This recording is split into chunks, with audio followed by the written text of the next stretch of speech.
സെയിൽസിൽ നിങ്ങളൊരു മജീഷ്യനാണോ? പലപ്പോഴും നല്ല എൻക്വയറീസ് വന്നിട്ടും അവ അപ്രത്യക്ഷമാകാറുണ്ടോ?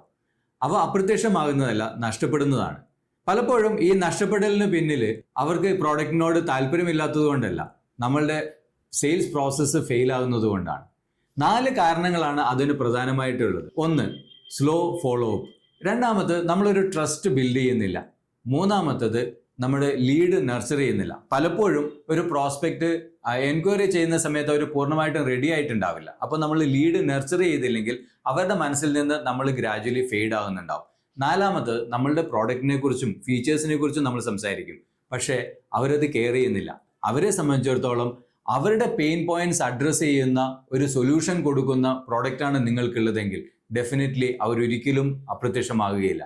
അപ്പോൾ ഇനി മുതൽ നമ്മൾ ക്വാളിഫൈഡ് ആയിട്ട് നമ്മുടെ കിട്ടുന്ന ലീഡുകൾ, അതുപോലെ തന്നെ എൻക്വയറിക്ക് ശേഷം നഷ്ടപ്പെടാതിരിക്കണമെങ്കിൽ കൃത്യമായിട്ടുള്ള ഫോളോ അപ്പിലൂടെയും അതുപോലെ തന്നെ ആ ഒരു ട്രസ്റ്റ് ബിൽഡ് ചെയ്തുകൊണ്ട് ആ ലീഡുകൾ നർച്ചർ ചെയ്തുകൊണ്ട് അവരുടെ പ്രോബ്ലത്തിന് സൊല്യൂഷൻ നൽകിക്കൊണ്ട് ഡെഫിനറ്റ് ആയിട്ട് കൂടുതൽ സെയിൽസിലേക്ക് നമുക്ക് എത്താൻ വേണ്ടി സാധിക്കും.